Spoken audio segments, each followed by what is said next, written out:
Radiology کی دنیا میں اس وقت انقلاب برپا ہوا ہے۔ ہم بات کر رہے ہیں gamma knife radio surgery centre کی۔ بہترین کوالٹی ہے جو کہ صرف پاکستان میں بھی آ رہی ہے۔ بہت سے برین ٹیومرز کا علاج بغیر سرجری کے ممکن ہو چکا ہے۔ مور دین 75 لیور ٹرانسپلانٹ ہم کر چکے ہیں۔ یہ جو ٹیکنالوجی یہاں لگ رہی ہے، اس میں فائدہ یہ ہے کہ سیشنز جو ہوتے ہیں ریڈیشن کے وہ کم ہو جائیں گے۔ بسم اللہ الرحمن الرحیم۔ پروگرام پبلک کی آواز کے ساتھ میں ہوں آپ کا میزبان محمد نواز ڈائری۔ ویورز، پروگرام پبلک کی آواز میں کرتے ہیں خلق خدا کی بات، اور اس بار جو خلق خدا کی بات کرنے جا رہے ہیں وہ ایک ریجن، ایشیا ریجن، پاکستان سمیت صوبہ سندھ میں انقلاب برپا ہو چکا ہے۔ میڈیکل کی دنیا میں، ریڈیشن کی دنیا میں، ریڈیولوجی کی دنیا میں اس وقت انقلاب برپا ہوا ہے۔ جی ہاں، ہم بات کر رہے ہیں gamma knife radio surgery centre کی۔ پاکستان میں پہلی بار ایسی مشین ہوگی دریافت جو مشین کے ذریعے ہوگا تمام تر بیماریوں کا علاج۔ یہاں پر وہ مشین نصب کر دی گئی ہے اور اس کے کیا فنکشنز ہیں، کس طریقے سے اس پہ کام ہوتا ہے۔ دنیا بھر میں مہنگی ترین مشین ریڈیولوجی کے حوالے سے، ریڈیشن کے حوالے سے جانی جاتی ہیں، اور ان میں صرف اس ریجن میں صرف پاکستان کو یہ شرف حاصل ہے کہ ان کے پاس یہ مشین موجود ہے، اور اسی کے ساتھ اس پروونس سندھ حکومت کے پاس یہ مشین موجود ہے۔ سندھ حکومت نے یہ مشین خرید کر ڈاؤ کو دی ہے۔ ڈاؤ ہاسپٹل اب اس کی مینجمنٹ آپریشن چلائے گا، اور اس کا جو خرچہ ہے پورا سندھ حکومت ان آپریشنز کا بیئر کرے گا۔ کوئی بھی غریب شخص جو اپنا علاج نہیں کروا پائے گا اس مشین کے ذریعے تو ان کا خرچہ سندھ حکومت برداشت کرے گی۔ جی ہاں، پروگرام پبلک کی آواز میں آج ہم آپ کو دکھائیں گے وہ مشین جس کے ذریعے آپریشنز ہوتے ہیں، اور تمام تر آپریشنز ریزز کے ذریعے، لیٹسٹ ٹیکنالوجی کے ذریعے ہوتے ہیں، جس میں کوئی بھی بے ہوش کرنے کی ضرورت نہیں ہے، نہ ہی کوئی سرجری کی ضرورت ہے۔ یہ ساری کام مشین خود کرے گی، اور برین ٹیومر سے لے کر باڈی میں کہیں پر بھی کوئی بیماری ہوگی تو مشین کے ذریعے اس کا علاج کیا جائے گا۔ پروگرام پبلک کی آواز میں ان ڈاکٹر سے بھی گفتگو کریں گے، اسپیشلسٹ سے بھی گفتگو کریں گے، اور دکھائیں گے وہ مشین کہ کس طریقے سے یہ فنکشنل ہے۔ تو پروگرام پبلک کی آواز میں ہمارے ساتھ جڑے رہیے گا۔ ریڈیشن کی دنیا میں، میڈیکل کی دنیا میں انقلاب برپا ہوا ہے، اور اب ہوگا علاج مشینز کے ذریعے۔ ہمارے ساتھ جڑے رہیے پروگرام پبلک کی آواز میں۔ جی، میڈیکل کی دنیا میں انقلاب برپا ہونے جا رہا ہے۔ پاکستان میں پہلی بار ایسی مشین انٹروڈیوس کروائی جا رہی ہے جس کے ذریعے باڈی میں کہیں پر بھی ریزز کے ذریعے، ریڈیشن کے ذریعے ٹریٹمنٹ ممکن ہو سکے گی۔ یہ گورنمنٹ آف سندھ کا یقیناً ایک بہت بڑا اقدام ہے، اور اسی سلسلے میں گفتگو کرتے ہیں جو کنسرن اسپیشلسٹ ہیں، ان سے جانتے ہیں کہ یہ مشین کیسے کام کرے گی اور اس سے کیا فوائد ہوں گے اور ان کی کیا پرائز ہوگی ٹریٹمنٹ کی۔ تو اسی سلسلے میں میرے ساتھ موجود ہیں ڈاکٹر محمد عاطف منشا صاحب۔ آپ اسسٹنٹ پروفیسر ہیں ریڈیشن آنکولوجی میں۔ ڈاکٹر صاحب، بہت شکریہ آپ نے پروگرام پبلک کی آواز کے لیے ٹائم نکالا۔ پہلے وہ مشین دکھائیں جس کا ہے چرچا، جس کی یقیناً ایک یونیک کوالٹی ہے، جس کی وجہ سے آج ہم سب خوش ہیں۔ جی بہت کون سی مشین؟ یہ سامنے والی جو لگی؟ جی بہت شکریہ آپ کا یہاں آنے کا۔ یہ مشین میں آپ کو دکھا دوں، یہ مشین ابھی یہاں تک پہنچی نہیں ہے، لیکن اس کی شپمنٹ وغیرہ کا پروسیس چل رہا ہے۔ یہ وہ مشین ہے کہ جس کے ذریعے کہ جس کو ایم آر لینک کہتے ہیں، اور اس کے ذریعے سے ہم پورے جسم میں کہیں بھی جو ہے پریسائزلی اور ایکوریٹلی ریڈیشن دے سکتے ہیں۔ یہ مشین جو ہے پاکستان کے اندر ابھی کہیں نہیں ہے، بلکہ میں کہوں کہ اس ریجن میں جو ہمارا ساؤتھ ایشیا کا ریجن ہے، ساؤتھ ایشیا میں کہیں بھی یہ مشین ابھی موجود نہیں ہے، اور یہ ایک بہترین کوالٹی ہے جو کہ صرف پاکستان میں بھی آ رہی ہے، اور ہم پہلے سینٹر ہیں پاکستان کے اندر جو اس کو لگا رہے ہیں۔ اس کے فائدے یہ ہوتے ہیں کہ ایک تو اس سے ہم جب بھی ہم ریڈیشن دیتے ہیں تو ہم اس بات کا خیال کرتے ہیں کہ جو آس پاس کے نارمل ٹیشوز ہیں باڈی کے اندر ان کو شعاعیں نہ لگیں، تو اس مشین کے ذریعے سے ہم ان کو بہت آرام سے بچا لیتے ہیں، اور جو ٹیومر ہوتا ہے جہاں پہ ہم شعاعیں دینا چاہتے ہیں اس کو ہم ایک ہائی ڈوز ریڈیشن کی آرام سے دے سکتے ہیں۔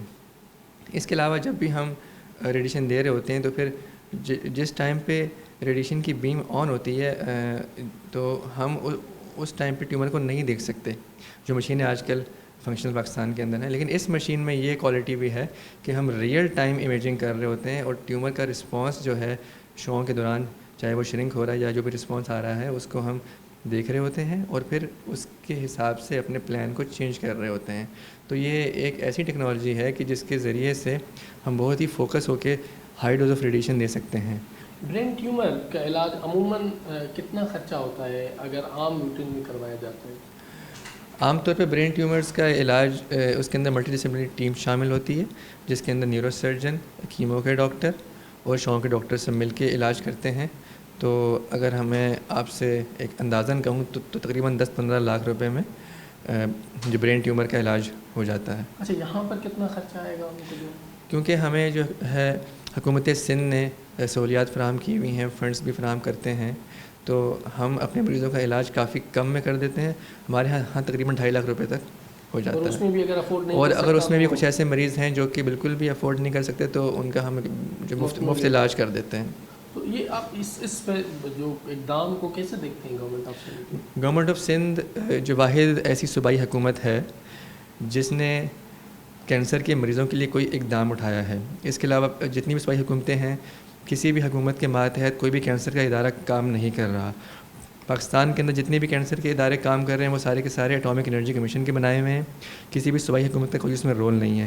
لیکن حکومت سندھ واحد حکومت ہے جس نے اپنے شہریوں کا، اپنے رہنے والوں کا خیال رکھا اور کینسر جیسے موذی مرض سے بچانے کے لیے، اس کے علاج کرنے کے لیے سہولیات فراہم کی. اچھا، کیمرہ کی آنکھ سے پبلک ٹی وی کے ویورز کو کیا پیغام دیں گے کہ اس مشین سے کیسے فائدہ اٹھایا جا سکتا ہے؟ کس طریقے سے آپ سے اپروچ کی جاتی ہے؟ کیسے، کیا پروسیس ہے پورا؟ ہمارے مریض جو یہاں پہ آتے ہیں تو ان کے لیے بہت ہی سمپل ہم نے جو ہے OPD سسٹم رکھا ہوا ہے کہ وہ آئیں OPD میں دکھائیں، اور پھر OPD سے پھر ہم ان کا ریکارڈ لے کے ساری ان کی جتنے بھی CT اسکینز ہیں اور ان کی جو ہسٹوپیتھولوجی کی رپورٹس ہیں وہ سب ہم لے کے ٹیومر بورڈ میں ڈسکس کرتے ہیں، اور پھر جو ان سے ان کے لیے مناسب علاج ہوتا ہے وہ ان کو ہم ریکمینڈ کرتے ہیں، پھر یہاں کرتے ہیں. چلیں، thank you so much. Doctor منشا صاحب ہمارے ساتھ موجود تھے. اور یہ میڈیکل کی دنیا میں انقلاب ہے کہ اب ریڈیشن کے ذریعے علاج ممکن ہو سکے گا، وہ بھی سستا ترین. پاکستان میں ریجن میں پہلی بار، پاکستان میں پہلی بار، اور سندھ گورنمنٹ کا ایک بہت بڑا فخریہ پیشکش جس کے ذریعے یہ مشین اب فنکشنل ہوگی اور علاج ممکن ہو سکے گا.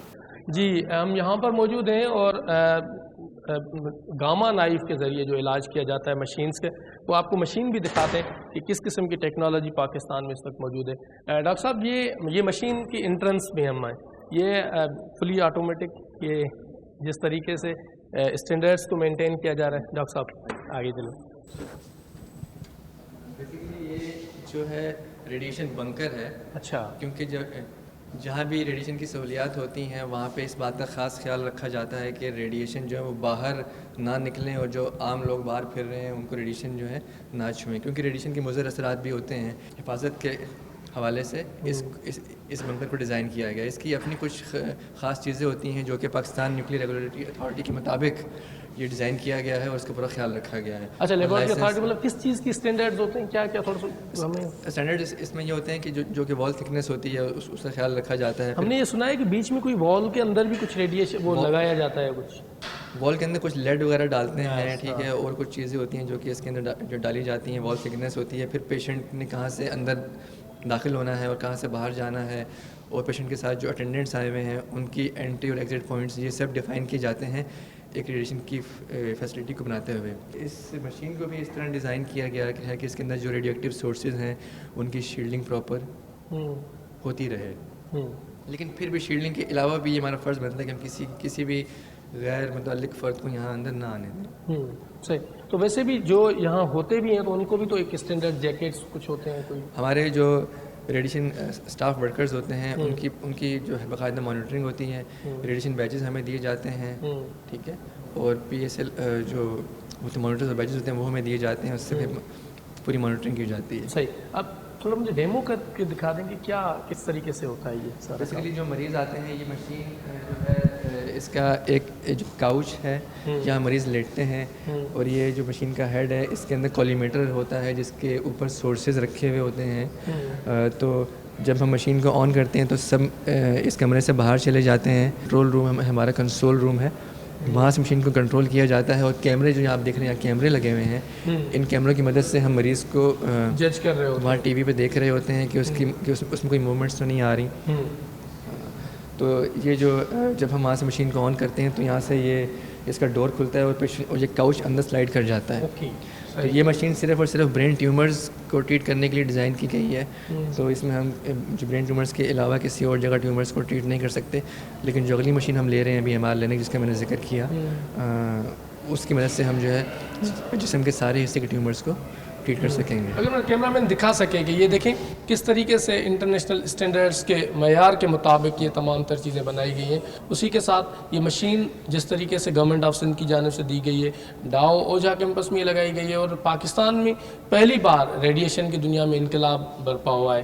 اس سے پہلے سائبر نائف ٹیکنالوجی بھی پاکستان میں پہلی بار آئی, اور وہ بھی جناح ہاسپٹل میں فنکشنل ہے. اب جو ہے وہ ڈاؤ اوجھا کیمپس میں, یقیناً یہ ڈاؤ اوجھا کیمپس بڑے اسٹینڈرڈ ہاسپٹل بھی ہے, ٹیچنگ ہاسپٹل ہے, اور اس میں اس قسم کی جو ہے وہ سہولیات ابھی میسر ہیں.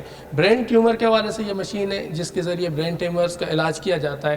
تو ہم کوشش کریں گے اس مانیٹرنگ روم میں, ڈاکٹر صاحب آپ کو بہت شکریہ, آپ نے ٹائم دیا ہے, ہمیں مانیٹرنگ روم بھی دکھا دیں کہ کس طریقے سے اس مشین کو آپ فنکشنل کرتے ہیں.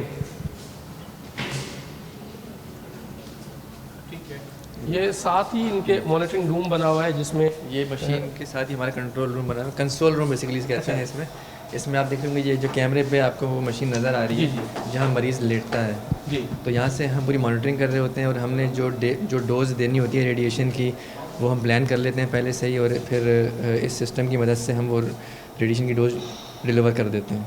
یہ اس میں ریڈیشن کے ڈوز آپ اس میں سیٹ کرتے ہیں؟ ہم نے کچھ نمبر نہیں, وہ یہ تو بیسیکلی ڈلیوری کے لیے ہوتا ہے. آپ ان کو چلاتے ہیں ویسے اور پلاننگ کے لیے جی تھوڑا سا ہمیں بریف کیجیے گا کہ یہ دیکھیں جیسے ہی پلان ریڈی ہوتا ہے ٹیومر کے سائز کے حساب سے ڈپینڈ کرتا ہے, وہ ہمارا پلاننگ سسٹم ہے, پرائمری پلاننگ سسٹم ہے جی. اس میں پلاننگ ٹیومر کی ہو جاتی ہے, ٹیومر کی جیسے ہی پلاننگ ہو جاتی ہے اس کے بعد ایکسیکیوٹ ہو کے ہمارے پاس آ جاتا ہے یہاں پہ, یہاں سے ہم سے آپریٹ کرتے ہیں جی.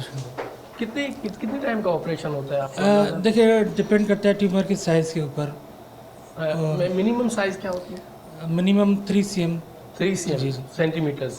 اب اس 3 سینٹی میٹرز کو کتنا ٹائم لگتا ہے ویسے؟ ½ an hour سے لے کے 1 گھنٹے تک ہو جاتا ہے. اور اگر میرا کیمرہ مین دکھا سکے کہ یہ وہ مشین ہے جس میں جس کے گاما نائف آئیکن ہے جی.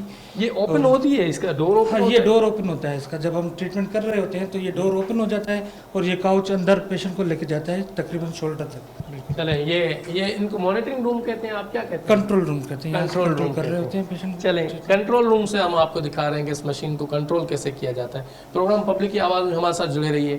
سندھ میں انقلاب برپا ہو گیا, پاکستان میں ریجن میں کہ اس قسم کی مشین آئی, ریڈیشن کی دنیا میں انقلاب ہے. ہمارے ساتھ جڑے رہیے. جی ڈاکٹر محمد عابد سلیم صاحب ہیں, کنسلٹنٹ ہیں, نیورو سرجن ہیں, head of department cyber gamma knife technology کے, اور ان سے گفتگو کرتے ہیں, جانتے ہیں کہ ریڈیشن کی دنیا میں انقلاب کیسے برپا ہوا ہے. ڈاکٹر صاحب بہت شکریہ, آپ نے پروگرام پبلک کی آواز کے لیے ٹائم نکالا. فرمائیے گا کہ ہم نے سنا ہے کہ انقلاب آ گیا ہے کوئی ریڈیشن کی دنیا میں. جی آپ نے ایک طرح سے صحیح سنا ہے, کیونکہ جس طرح سے ٹیکنالوجی میں چینجز آ رہی ہیں اس طرح ہر فیلڈ جو ہے وہ ڈیولپ ہو رہی ہے. تو جو نیورو سرجری اور اس کے جو برین ٹیومرز اور دوسری برین کی جو بیماریاں تھیں ان کے علاج انیشلی کافی مشکل تھا, کیونکہ برین ایک بہت ہی سینسٹیو آرگن ہوتا ہے. اس میں برین ٹیومرز کا علاج بہت سارے سائیڈ افیکٹس اپنے ساتھ لے کر آتا ہے. تو ہمیشہ سے سائنسدانوں کی, نیورو سرجنس کی, ریڈیشن والوں کی یہ کوشش تھی کہ ایسا طریقہ استعمال کیا جائے جس میں نقصان مریض کو کم سے کم ہو. تو ابھی جو ہمارے پاس ٹیکنالوجی ہے گیما نائف ریڈیو سرجری کی, اس سے بہت سے برین ٹیومرز کا علاج بغیر سرجری کے ممکن ہو چکا ہے. تو اس میں بہت سے ایسے بینائن ٹیومرز جس میں پہلے صرف سرجری کا ہی آپشن تھا, لیکن سرجری بہت مشکل تھی کیونکہ وہ ڈیپ سیٹڈ ٹیومرز ہوتے تھے. تو اس کو اب ہم زیادہ تر سنگل سیشن میں سنگل ڈے پہ ریڈیٹ دے کے کنٹرول کر لیتے ہیں. اچھا ڈاکٹر صاحب جی, نئی مشین آئی ابھی جو پوری باڈی کے حوالے سے بھی ٹریٹمنٹ کے لیے ریڈیشن کے ذریعے کی جا رہی ہے, آپ کیا سمجھتے ہیں اس قسم کی کوئی مشین پاکستان میں ہے؟ نہیں, یہ فرسٹ ٹائم ہوگا کہ اس طرح کی مشین پاکستان میں لگے گی اور استعمال میں آئے گی. اس میں طریقہ کار یہ ہوتا ہے کہ جو ریڈیشن ہے وہ پہلے سی ٹی اسکین کے بیس پہ کی جاتی تھی, اور زیادہ تر اس کی پلاننگ جو ہے سی ٹی اسکین پر ہی بیس ہوتی تھی. لیکن جس طرح سے ایم آر آئی کی ٹیکنالوجی استعمال ہونا شروع ہوئی ہے جس سے ہم بہت بہتر امیجز لے سکتے ہیں سی ٹی اسکین کی نسبت, تو ان بہتر امیجز کو جس میں بہت ڈیٹیل سے چیزیں نظر آ رہی ہوں, جب اس کو پلاننگ میں انکارپوریٹ کیا جائے گا تو ایک بہتر علاج کی صورت نکلے گی, جو کہ اس سے بہتر ہوگا جو ہم صرف پلین سی ٹی اسکین کے اوپر علاج کرتے تھے. اچھا, ویسے گاما نائف ٹیکنالوجی کے ذریعے ابھی ہم نے مشین بھی وزٹ کی جس کے ذریعے برین ٹیومر کا علاج کیا جا رہا ہے. عموماً برین ٹیومر کا علاج ویسے عام مارکیٹ میں, عام ہاسپٹلز میں کس طریقے سے کیا جاتا ہے اور کتنا ٹائم لگتا ہے بنسبت یہاں کی؟ جی دیکھو, یہ کنونشنل طریقہ تھا, اس میں تو مریض جب ڈائگنوز ہوتا ہے اس کو سرجری کے لیے تیار کیا جاتا ہے, بیہوشی کے لیے اسسمنٹ کی جاتی ہے, پھر اس کا سرجری ہوتی ہے جو بعض دفعہ پریکٹیکلی جو جو کنونشنل طریقہ تھا اس میں پورا دن مریض کی سرجری ہوتی تھی, پھر وہ آئی سی یو میں 2-3 ہفتے رہتا تھا, پھر بڑے مشکل سے اپنی لائف میں واپس آتا تھا اگر کامیاب ہو جاتا ہے سرجری تو. لیکن ابھی یہ اس ٹیکنالوجی اتنا آسان کر دیا ہے کہ مریض آپ کے پاس ڈائگنوز ہو کے ایک دن میں آتا ہے, صبح اس کی ٹریٹمنٹ شروع ہوتی ہے اور شام کو وہ ٹریٹمنٹ کرا کے اپنے گھر واپس جا سکتا ہے, اور اب سیکنڈ ڈے پہ اپنی لائف میں واپس جیسے وہ تھا وہی کام دوبارہ سے سیکنڈ ڈے پہ واپس چلا جائے گا. جی ایسا ہی ممکن ہوتا ہے جو اگر اسمال ٹیومرز. بعض ٹیومر جو بڑے ہوتے ہیں اس میں ہم پھر مریض کو 4-5 دن کے لیے بلاتے ہیں, وہ پھر فریکشنز میں کرتے ہیں, لیکن اس میں بھی پیشنٹس بلاتے ہیں, ایڈمٹ نہیں ہوتا, ایڈمٹ ہونے کی ضرورت نہیں ہوتی, کوئی بے ہوش ہونے کی ضرورت نہیں ہوتی, کوئی اس کے بال نہیں کاٹے جاتے, اس طرح کی کوئی بھی مریض کو جو پہلے تکلیف ہوتی تھی وہ اس طریقہ علاج میں نہیں ہوتی. اچھا ڈاکٹر صاحب, چونکہ گورنمنٹ آف سندھ کے بھی ایفرٹس ہیں, یہ اب کیا سمجھتے ہیں کہ یہ اس قسم کی گورنمنٹس اگر ایفرٹس لیتی ہیں تو اس سے کیا فرق پڑتا ہے؟ جی دیکھیں, بہت پیشنٹ کی جو کوالٹی آف لائف ہے اس میں بہت زیادہ فرق پڑتا ہے, بہت بہتری آتی ہے. تو یہ جو ہمارا موٹو ہے کہ ایک جدید طریقہ علاج ایک کم سے کم پیسوں میں اپنی عوام کو پہنچایا جائے, وہ ڈاؤ ہاسپٹل کا سندھ گورنمنٹ کا جو موٹو ہے اس کو ہم نے یہ ٹیکنالوجی بالکل فلفل کرتی ہے. ڈاکٹر صاحب, اگر عام بندے کو یہ شکایت ہو اسی قسم کی برین ٹیومر یا جو آپ کی فیلڈ سے منسلک, تو کس طریقے سے اپروچ کرتا ہے, کیا پروسیس ہوتا ہے کیا؟ اچھا دیکھیں, مریض کو یوزلی جو انیشیل سمٹمز ہوتی ہیں اس کے علاج کے لیے وہ مختلف ڈاکٹرز کو دکھا رہا ہوتا ہے. تو اگر اس کا برین کا کوئی ایسا ڈائگنوز ہوتا ہے جس میں گیما نائف کی ضرورت ہوتی ہے تو ڈاکٹرز ہمیں ریفر کرتے ہیں, ہمارے پاس بھیجتے ہیں. جو ہمارے نیورو سرجنز ہیں ان کو پتہ ہے کہ اس ٹیکنالوجی کو کہاں یوز کرنا ہے تو وہ ہمیں بھیجتے ہیں. لیکن اس کے علاوہ بھی اگر کسی مریض کو ایسے علامات ہوں جس میں اس سے شک ہو کہ برین کے ساتھ انوالومنٹ ہے یا کینسر کی طرف چیزیں جا رہی ہیں تو وہ ہمارے پاس آ سکتا ہے. ہماری او پی ڈی کھلی ہوتی ہے اور ہم اس کو گائیڈ کرتے ہیں. اچھا, ویسے آپ چونکہ نیورو سرجن بھی ہیں تو ریڈیشن میں عموماً مارکیٹ میں مختلف ہاسپٹلز میں ریڈیشن اسپیشلسٹ ہی جو ہے وہ علاج کر رہے ہوتے ہیں. نیورو سرجنس کو شاید دور تک پتہ بھی نہیں ہوتا کہ وہ علاج ہو رہا ہے. تو آپ کیا سمجھتے ہیں کہ اس ٹیکنالوجی میں کمبینیشن کی کتنی اہمیت ہے؟ جی دیکھیں, یہ اور is it not violation of the laws? نہیں, ایسا نہیں ہے, بلکہ اس میں آپ یہ دیکھیں کہ ہر فیلڈ کا اپنا ایک اسپیشلٹی کا اپنا ایک ٹیکنیک ہوتی ہے طریقہ علاج کی, اور ایک دو نہیں ہوتے, 11 ہو جاتے ہیں. تو جب دو مختلف ٹیکنالوجیز کے لوگ آپس میں ملتے ہیں تو وہ ایک بہتر صورت نکال سکتے ہیں. اس کے کوئی سائیڈ افیکٹ ہے؟ اچھا, اس میں سائیڈ افیکٹس جو ہیں وہ اس صورت میں ہوتے ہیں کہ اگر اس کی لوکیشن کسی ایسی کرٹیکل ایریا میں ہے, اگر وہ آپ کی جو نظر کی نس ہے, آپٹک نرو, اس کے پاس ہے, ٹھیک ہے, اگر ایسی جگہ پہ ہے جہاں ہاتھ پاؤں کا ٹوٹل کنٹرول ہوتا ہے تو وہاں پہ سائیڈ افیکٹس ہو سکتے ہیں, جو ہم اس کے لیے پھر ہمیں مختلف دوائیاں ساتھ میں دیتے ہیں تاکہ وہ سائیڈ افیکٹس کم سے کم ہو. پروگرام پبلک کی آواز ہو, کیمرہ کے آنکھ کا کوئی پیغام دیا, اس کو کس طریقے سے اس ٹیکنالوجی سے فائدہ اٹھایا جا سکتا ہے؟ اچھا, اس میں دیکھیں ایک تو ڈائگنوسس کی بہت اہمیت ہے کہ ہمارے ہاں بہت لیٹ ڈائگنوسس ہوتا ہے, اس لیے ہمارا میسج تو یہ ہے کہ ایسی علامات جو ان یوزول ہوں اس میں فوراً اپنے قریبی معالج سے رابطہ کریں, اور اگر ایم آر آئی یا سی ٹی اسکین کی ضرورت ہے اس میں ڈیلے نہ کریں, اور جب ڈائگنوز ہو جائے تو پھر اس کی علاج کے اوپر بھی دیر نہ کی جائے, کیونکہ جتنی جلدی مریض ہمارے پاس آئے گا اتنے اچھے بہتر رزلٹ ہمیں ملیں گے. چلے, thank you so much. Doctor Abid Saleem صاحب ہمارے ساتھ موجود تھے اور ان کا بھی پوائنٹ آف ویو آپ نے سنا. جی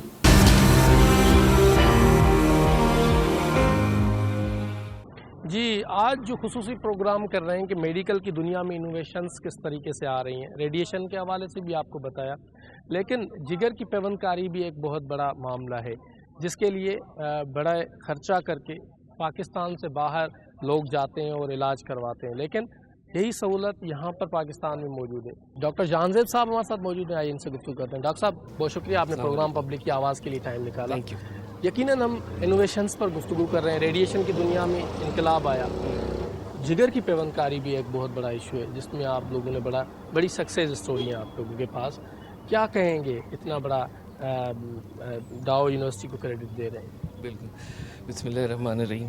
پہلے تو یہ بہت ہی خوشی کا لمحہ ہے ڈاؤ یونیورسٹی آف ہیلتھ سائنسز کے لیے، ہماری ٹیم کے لیے اور گورنمنٹ آف سندھ کے لیے اور پورے پاکستان کے لیے کہ ڈاؤ یونیورسٹی اب جو ہے نا ایک اسٹیبلش انسٹیٹیوٹ بن چکا ہے لیور ٹرانسپلانٹ کے لیے۔ لیور ٹرانسپلانٹیشن بیسیکلی وہ لوگ جن کے جو جگر کے اعضاء میں مبتلا رہتے ہیں اور جن کا جگر وقت کے ساتھ ساتھ سکڑ جاتا ہے، کوئی بھی وجوہات ہوں، چاہے وائرل ہیپیٹائٹس ہو یا کوئی کینسر کی وجہ سے ہو یا اور بھی بہت ساری وجوہات ہیں، تو اس میں جو ہے اینڈ اسٹیج جو ہے لیور ٹرانسپلانٹیشن جو پہلی ایکسپیریمنٹل سرجری کہہ سکتے ہیں آپ ایک طریقے سے کہ 1963 میں ہوئی تھی، اور پھر اس کے بعد سے اس فیلڈ میں ریولوشن آیا اور 80s اور 90s میں بہت زیادہ آیا۔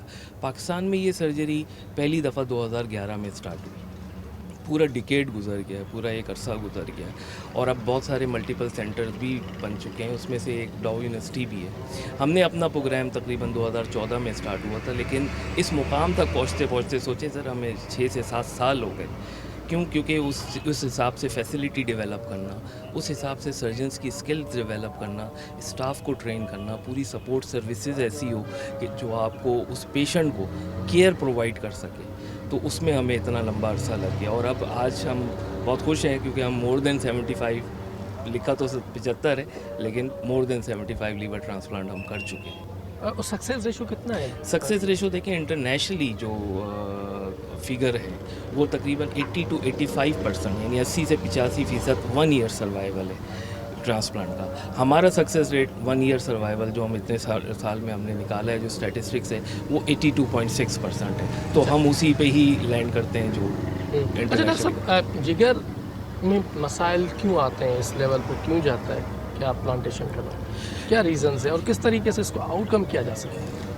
کس طریقے سے اس کو روکا جا سکتا ہے؟ دیکھیے پہلی بات یہ ہے کہ جو جگر کے اعضاء کے مریض ہوتے ہیں ان میں موسٹلی، جیسے ہمارے پاس بھی جو ڈیٹا ہے جو میں آج پریزنٹ کروں گا، اس میں سے تقریباً 70% وہ لوگ ہیں جو وائرل ہیپیٹائٹس بی اور سی کا شکار ہیں۔ ٹھیک ہے جی، وہ فیملیز میں رن کر رہا ہوتا ہے، بہت ساری وجوہات ہیں، اس کی پرائمری لیول پہ بہت ساری وجوہات ہیں، اور لیور ایک دفعہ ان وائرسز کی وجہ سے اگر ہٹ ہو جاتا ہے تو وقت کے ساتھ ساتھ اس کی ایفیشنسی کم ہو جاتی ہے۔ جب ایفیشنسی کم ہونے لگتی ہے تو اس میں پیٹ میں پانی بھر جانا ہے، پیلیا کا ہو جانا ہے، ٹھیک ہے نا، اور بہت ساری چیزیں ہیں جو لیور ایک بہت ہی بڑی فیکٹری ہے، باڈی اس سے چل رہی ہوتی ہے، تو اس وجہ سے جو ہے الٹیمیٹلی اس پورے جگر کو ہی نکال کے ایک نیا جگر لگانا پڑتا ہے، ٹھیک ہے نا۔ ہاں، اس کا تدارک کیسے ہو سکتا ہے؟ اس کا تدارک یہ ہو سکتا ہے کہ اویئرنیس کی جائے پرائمری لیول پہ۔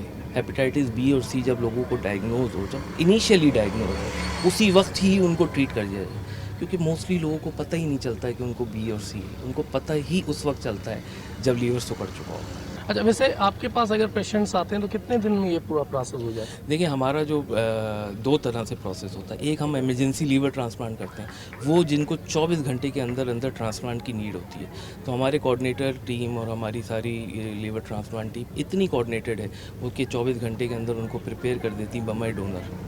ایسے ہم نے کیسز کیے ہیں۔ دوسرا وہ پیشنٹ جن کو نیڈ تو ہے لیکن ایمرجنسی نیڈ نہیں ہے، تو اس میں ہم پھر پورا ورک اپ کرواتے ہیں، اور وہ بھی ہمارا میکسیمم جو ہے نا 5 سے 6 دن میں کمپلیٹ ہو جاتا ہے۔ اچھا، ویسے ڈونرز کے حوالے سے پاکستان میں قوانین موجود ہیں کہ کون ڈونیٹ کر سکتا ہے، آپ کیا سمجھتے ہیں کہ یہ قوانین ٹھیک ہیں یا مزید اس میں کوئی امینڈمنٹ کی ضرورت ہے؟ یہ قوانین ویسے بالکل صحیح، اور میرے حساب سے جو ہے نا ایسا ہی ہونا چاہیے، فیملی ڈونر ہونا چاہیے، فیملی ڈونر ہی دینا چاہیے۔ دیکھیں 2 باتیں ہوتی ہیں، جو لیونگ ڈونر پروگرام ہے اس میں 2 چیزیں امپورٹنٹ ہیں۔ ایک، ڈونر کتنا موٹیویٹڈ ہے،